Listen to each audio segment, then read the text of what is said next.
வணக்கம். தமிழ் ஃபுட் கார்னர்ல இன்னைக்கு முட்டைக்கோஸ் பாசிப்பருப்பு ஃப்ரை பண்ண போறோம். இதனுடைய டேஸ்ட் ரொம்ப சூப்பரா இருக்கும். இத பண்றதும் ரொம்ப ஈஸி. சாம்பார், ரசம், தயிர் சாதம் எல்லாத்துக்கும் சைடிஷா வச்சு சாப்பிட்றதுக்கு ரொம்ப பொருத்தமா இருக்கும். இப்போ எப்படி பண்றதுன்னு பார்க்கலாம். முட்டைக்கோஸ் பாசிப்பருப்பு ஃப்ரை பண்றதுக்கு 300 கிராம் முட்டைக்கோஸும் 1/4 கப் பாசிப்பருப்பும் எடுத்து வச்சிருக்கேன். இந்த முட்டைக்கோஸை கட் பண்ணி தண்ணியில சேர்த்துக்கலாம்.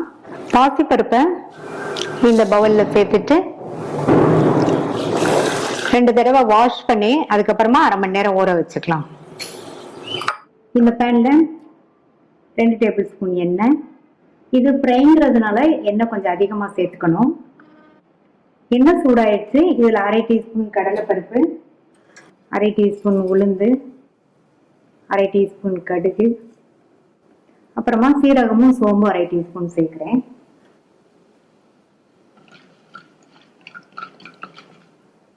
எல்லாமே நல்லா பொரிஞ்சிருச்சு. கறிவேப்பிலை, 5 பல் பூண்டை தோலோட தட்டி வச்சிருக்கேன்.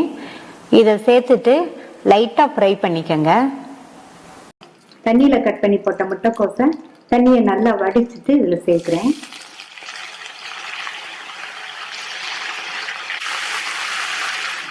இது கூட அரை மணி நேரமா ஊற வச்ச பாசிப்பருப்பு, 1/4 டீஸ்பூன் மஞ்சள் தூள் நல்லா மிக்ஸ் பண்ணி விட்டுருங்க.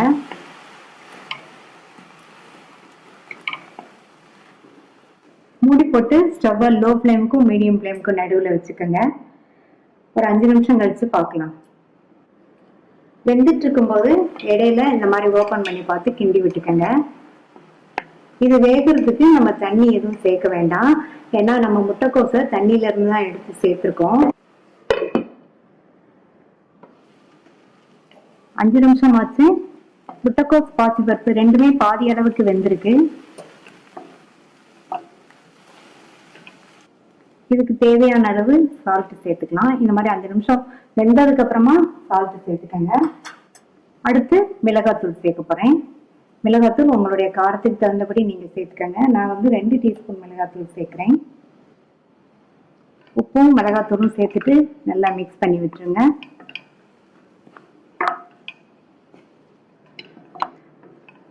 நல்லா மிக்ஸ் பண்ணியாச்சு. மறுபடியும் சிம்ல வச்சு ஒரு 3 நிமிஷத்துக்கு முட்டைக்கோஸ் பாசிப்பருப்பு ரெண்டுமே ஃப்ரை ஆகிட்டு இருக்கட்டும். மூடி எதுவும் போட வேண்டாம், ஓப்பன்லயே இருக்கட்டும். இடையில மட்டும் நல்லா கலந்து விட்டுருங்க. 3 நிமிஷம் ஆச்சு. நம்ம சேர்த்த அந்த மிளகாத்தூளோட பச்சை வாசனையும் போய் முட்டைக்கோஸும் பாசிப்பருப்பும் நல்லா கரெக்டா வெந்துருச்சு. பொடியா கட் பண்ண கொத்தமல்லி இலைகள் கொஞ்சம் சேர்த்துடலாம். நல்லா கலந்து விட்டுட்டு ஸ்டவ் ஆஃப் பண்ணிடலாம்.